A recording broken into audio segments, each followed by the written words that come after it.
Bonjour à toutes et à tous, bienvenue sur cette vidéo de psychoastrologie consacrée à l'interprétation des configurations astrologiques sur une semaine. Nous allons voir ensemble comment se présente la semaine du 30 octobre au 5 novembre 2023. Je l'ai appelée une semaine d'éclairage parce que nous allons voir que nous passons du premier au deuxième décan du Scorpion et que ce deuxième décan est gouverné par le Soleil, donc l'astre qui éclaire, qui met en lumière. Alors, bon, évidemment, l'ambiance reste à peu près la même que celle de la semaine précédente, depuis qu'on est rentré dans le mois du Scorpion. On a toujours cette influence très dans la dualité du Scorpion, donc on peut se sentir tiraillé, on peut se sentir parfois ça va bien, il y a des moments ça va moins bien, on a des émotions qui remontent, on a une énergie qui est pas toujours paisible, on peut se sentir agité, tendu, nerveux, parce que le Scorpion nous amène à faire un travail d'épuration sur le plan des émotions. Et il nous amène à nous confronter à nos aspects doubles, c'est-à-dire d'un côté notre nature inférieure, nos ombres, ce qui nous plombe, ce qui plombe l'évolution de notre conscience, nos vieux schémas, nos manques affectifs, nos petits traumas, plus ou moins petits traumas de l'enfance. C'est des choses comme ça qui peuvent remonter en général pendant le mois du Scorpion. Et en même temps, quand ça remonte, ben c'est le signe que le Scorpion veut faire ou tente de faire son travail de transmutation. On pourrait aussi parler de résilience.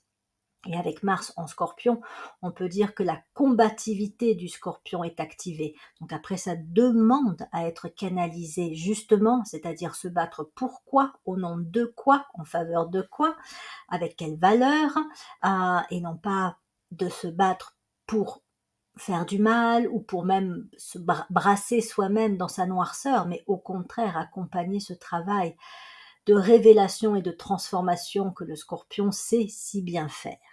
Donc, on va passer vers le 2-3 novembre, du premier au deuxième décan du Scorpion. Donc, premier décan jusqu'au 2 novembre, gouverné encore par Mars. Ensuite, le Soleil va prendre un petit peu plus la domination, si je puis dire, sachant que, bon, comme Mars est en Scorpion, de toute façon, Mars reste très actif.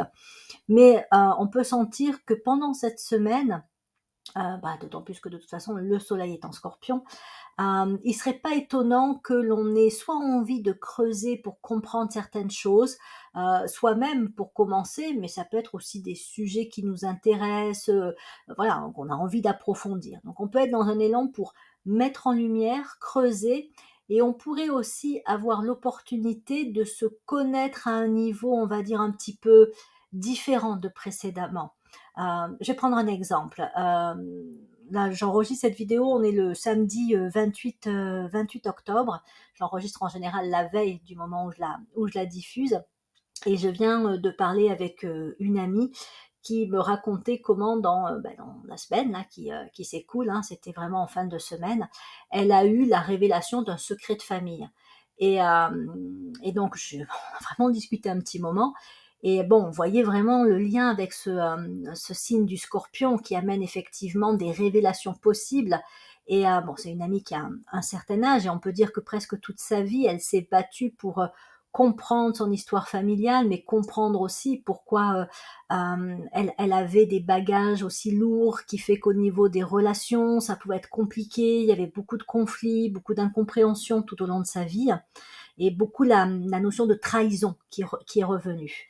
Et toute sa vie, une grande partie de sa vie, elle aura cherché, et là, c'est maintenant que ça se dénoue. Et au fur et à mesure que je discutais avec elle, je voyais effectivement, moi qui la connais d'avant, à quel point il y a quelque chose qui s'est apaisé en elle. Le fait de découvrir ce secret de famille, elle savait qu'il y avait un secret quelque part, mais elle savait pas de quoi il s'agissait.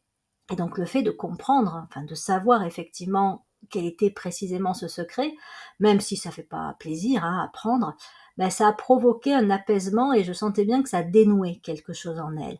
Tout ça pour vous dire que pendant cette période du Scorpion, on peut découvrir des choses qui ne sont pas toujours très plaisantes, pas toujours agréables. Il peut s'agir d'un secret, il peut s'agir d'aspects de nous, de notre être qu'on n'aime pas trop. Je discute avec une autre personne ce matin aussi, donc là c'est dans le cadre d'une consultation, qui me disait qu'elle se trouvait transformée ces derniers jours parce qu'elle qui était plutôt sympathique, amicale, bienveillante, bon, poisson, on va dire, les poissons, voilà, pour dire les choses simplement.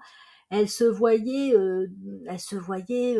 être un peu plus tendue, agressive, être un peu plus affirmée dans sa façon d'être, parfois un peu de façon quasi entre guillemets brutale. Et donc elle me disait qu'elle se reconnaissait pas trop, mais qu'en même temps elle sentait que c'était nécessaire parce que c'est un peu comme si elle avait été trop gentille trop longtemps. Hein. Donc le Scorpion et ce mois du Scorpion notamment nous met face à ce qui demande à être révélé. Ça peut être des aspects de nous qui doivent être transmutés, qui doivent être dépassés.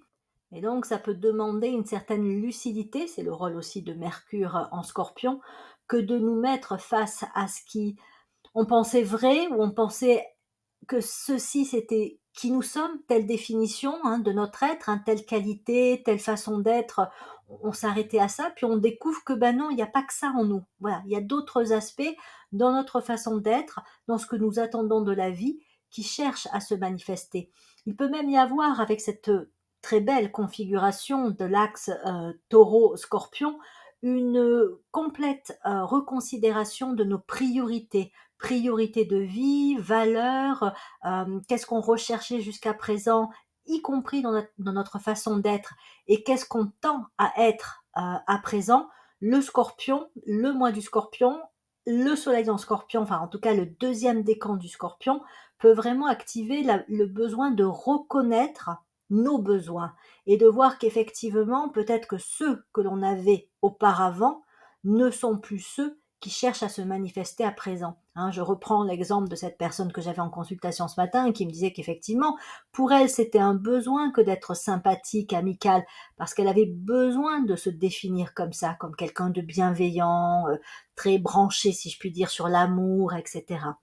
Mais ça a pu être excessif, ça a pu être étouffant d'un aspect de sa personnalité, ça a pu l'amener à vivre des expériences pas toujours géniales.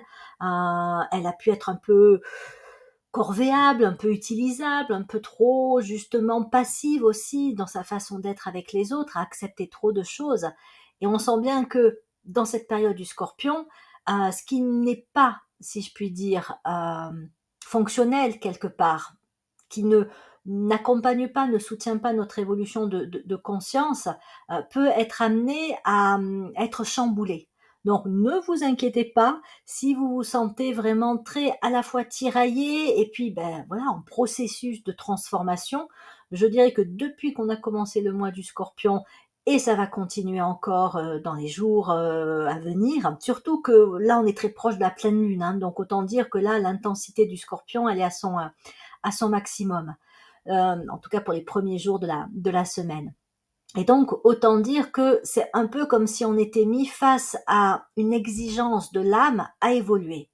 Certains pourraient me dire, mais non, mais moi je sens pas ça, j'ai pas l'impression, moi plutôt une période tranquille, calme.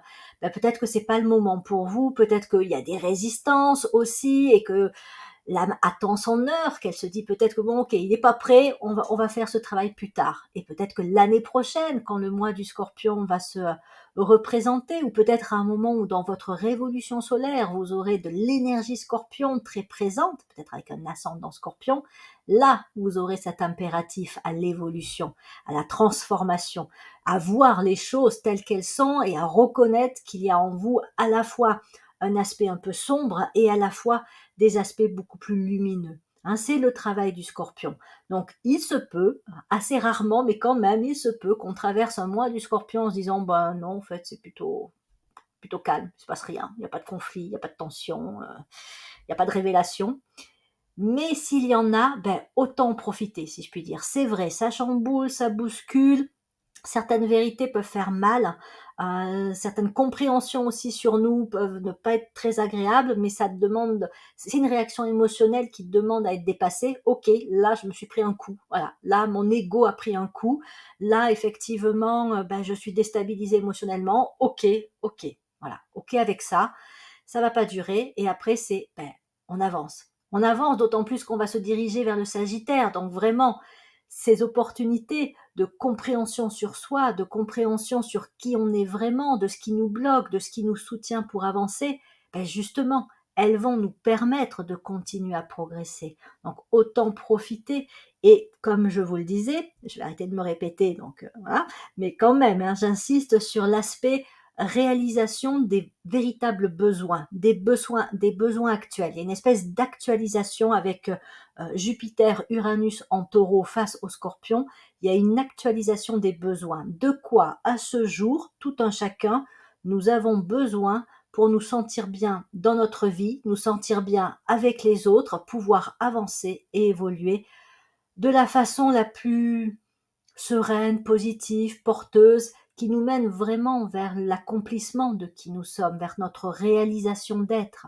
Donc on est dans cette énergie-là pendant toute cette période, et particulièrement alors qu'on avance dans le deuxième décan du Scorpion.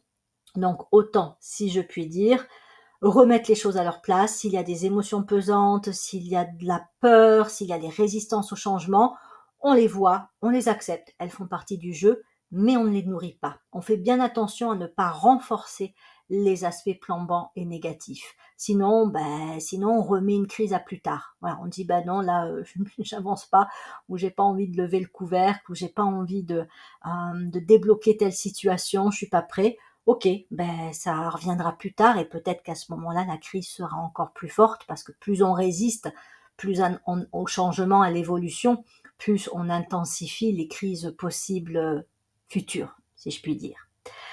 Donc voilà ce que j'avais envie de partager avec vous sur l'interprétation des configurations de cette semaine. Encore une fois, ne soyez pas étonnés si c'est particulièrement délicat là. La vidéo va arriver après, mais samedi, dimanche, lundi, parce que il y a la pleine lune, il y a également une conjonction entre Mercure et Mars dimanche 29 qui favorise vraiment les prises de conscience, qui favorise vraiment la réalisation de ce qui est pas très beau chez nous, dans le monde aussi, hein, mais aussi de ce qui peut nous porter à aller de l'avant, et cette combativité du Scorpion qui peuvent être activées.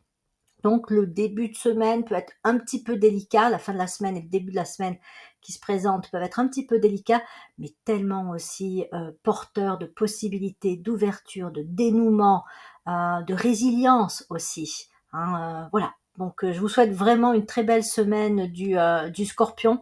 N'ayons pas peur de cette énergie, de ce signe qui nous accompagne vraiment vers l'évolution de la conscience. Accueillons-le. Pensons quand même à nous faire du bien, parce que quand ça secoue et que ça remue, on a besoin aussi de trouver des moments un petit peu de détente. On va décompresser, on va apaiser un petit peu les émotions, on rééquilibre un petit peu les choses. Donc oui, ça chamboule, ça remue, mais c'est pour qu'on puisse tous avancer, et qu'ainsi le monde puisse avancer. Je vous remercie de votre écoute et vous dis à très bientôt pour de prochaines vidéos de psychoastrologie. Très bonne semaine et vive le Scorpion!